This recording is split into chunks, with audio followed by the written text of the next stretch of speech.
నూజివీడు ప్రజల చిరకాల కోరిక అయితే తీర్చారు మంత్రి పార్థసారథి చెప్పారు. ఏదైతే ఉందో నూజివీడు అనగానే గత 10 ఏళ్ల నుంచి కూడా జనాలు పెరుగుతైతే వచ్చారు. దాంతోపాటుగా ట్రాఫిక్ అయితే కూడా పెరిగింది.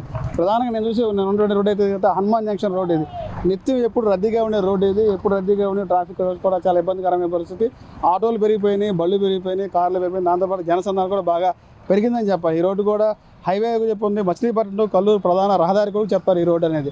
ప్రస్తుతం ఈ రోడ్డు సంబంధించి ఎన్నికల ముందు ఏదైతే హామీ ఇచ్చారో మంత్రి పార్థసారథి అధికారంకి వచ్చిన తర్వాత నూజివీడుని డెవలప్ చేస్తారని చెప్పినటువంటి ట్రేడ్ మార్క్లో భాగంగా ఈ రోజున ఆ హామీలో భాగంగా ఈ రోడ్ని అయితే కూడా డెవలప్ చేసే కార్యక్రమం జరుగుతుంది. దాంతోపాటు ఉన్నారు మనతో పాటు నూజివీడు మున్సిపల్ వైస్ చైర్మన్ ఉన్నారు. సార్, ఏంటి అసలు ఈ రోడ్డు డెవలప్మెంట్ ఏంటి పరిస్థితి? రోడ్డు ఎంత ఎక్స్టెన్షన్ చేస్తారు ఏంటి సార్?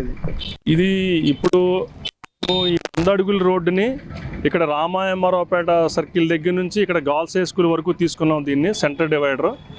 ప్రస్తుతానికి దీనికి కానీ ఈ సైడ్ డ్రైన్కి కానీ సుమారుగా అటు బస్ స్టాండింగ్ వైపు నుంచి ఆ రాజీవ్ సర్కిల్ వరకు కానీ సుమారుగా దీనికి 2 కోట్ల రూపాయలు కేటాయించడం జరిగింది. మెయిన్ రద్దీ ఉండే ఏరియా బస్ స్టాండింగ్ ఏరియాను ఇటువైపు నుంచి మీరు అడిగిన అన్నట్లుగా కల్లూరును ఇది MTM మచిలీపట్నం మెయిన్ రహదారి. దీన్ని కంపల్సరీ మనం దీన్ని వెడల్పు చేసుకోవాల్సిన పరిస్థితి ఉంది. చాలా ట్రాఫిక్ పెరిగిపోయింది టౌన్లో. ఎప్పుడైతే 40 సంవత్సరాల క్రితం ఉన్నాయో రోడ్లు అలానే ఉండిపోయినాయి. మరి దీన్ని ప్రధానమైనటువంటి సమస్య కింద కొలుసు పార్థసారథి గారు ఎన్నికలప్పుడు తెలియజేయటం, ఆయన ఏదో ఒకటి చేయాలి ఈ ట్రాఫిక్ సమస్యను అని చెప్పి నిర్ణయం తీసుకోవటం.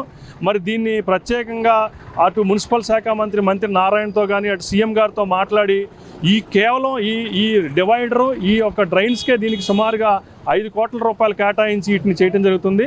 ఇది టౌన్లో మెయిన్ రహదారులైనటువంటి 2 వైపులు జరుగుతుంది. ప్రస్తుతం బస్టాండు రామాయమరావుపేట వైపు జరుగుతుంది.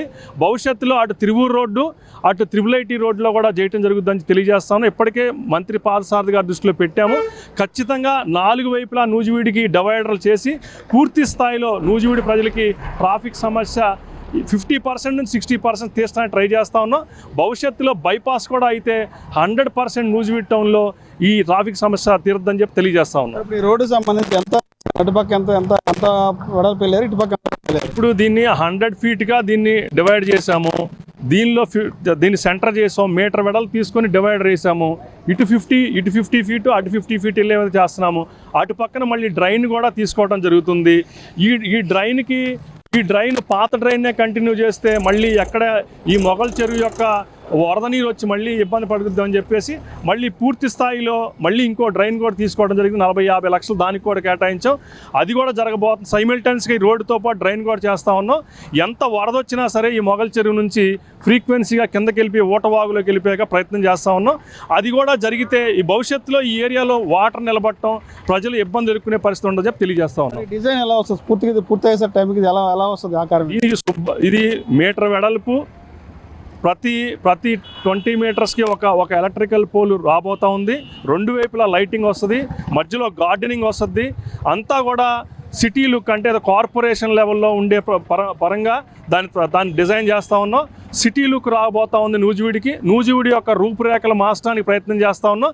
ప్రజల సహాయ సహకారాలతో పార్థసారథి గారి యొక్క పూర్తి సహకారంతో ఇవన్నీ నెరవేరి భవిష్యత్తులో నూజివీడు మరింత సుందరంగా తయారవుద్దని తెలియజేస్తూ ఉన్నాం. ఏదైతే ఉందో ఎన్నికల ముందు ఇచ్చినటువంటి హామీలో భాగంగా ఈ రోజున డివైడర్లు చేసే కార్యక్రమంలో మంత్రి పార్థసారథి అనేది ఇక హనుమాన్ జంక్షన్ రోడ్లో కూడా పనులు అయితే ప్రారంభించారు. గత కొద్ది రోజుల క్రితం అయితే ఈ ప్రాంతం అంతా కూడా చాలా ఇబ్బందికరమైన పరిస్థితి అయితే ఉన్నది. ట్రాఫిక్తో రద్దీగా అయితే ఉన్నది. ఆ ట్రాఫిక్ రద్దీ నుంచి పోగొట్టేందుకే శాశ్వత పరిష్కారం కోసం ఈ రోజున డివైడర్లు అయితే ఏర్పాటు చేయడం జరిగింది. భవిష్యత్తులో మరొక 2-3 నెలల్లోనే పూర్తి స్థాయిలో ఈ యొక్క డివైడర్ పనులు అయితే పూర్తయిన తర్వాత ఇదంతా కూడా గ్రాస్ అయితే వస్తుంది. దీనిపైన అటు ఇటు 2 సైడ్లు కూడా లైటింగ్ అయితే వస్తుంది. ఏదైతే ట్రాఫిక్ అయితే ఉందో ట్రాఫిక్ కూడా కొంత తగ్గే పరిస్థితి ఉంటుంది. మంత్రి పార్థసారథి ఏదైతే చెప్పారో ఎన్నికల ముందు నేను వచ్చిన తర్వాత గెలిస్తే నూజివీడికి పదపాలరిగా పనిచేస్తా అన్నారు. అదేవిధంగా ఈ రోజున నూజివీడు డెవలప్మెంట్లో కూడా తనదైన ముద్ర చూపిస్తానని చెప్పడానికి ఇదే ఒక ఉదాహరణ అని చెప్పాలి. దాదాపు 3 దశాబ్దాల నుంచి నూజివీడు ట్రాఫిక్ అయితే బాగా ఎక్కువగా అయితే ఉంది. ఆ ట్రాఫిక్ నియంత్రించడానికి ఈ యొక్క డివైడర్లను కూడా ఈ యొక్క రోడ్ అనేది కూడా ఎంతో ఉపయోగపడుతుందని చెప్పాలి. ఇది ఇక్కడ పరిస్థితి. కెమెరామెన్ చంటితో Raj Kamal, S4 media, Hanuman junction road, Nuzvid.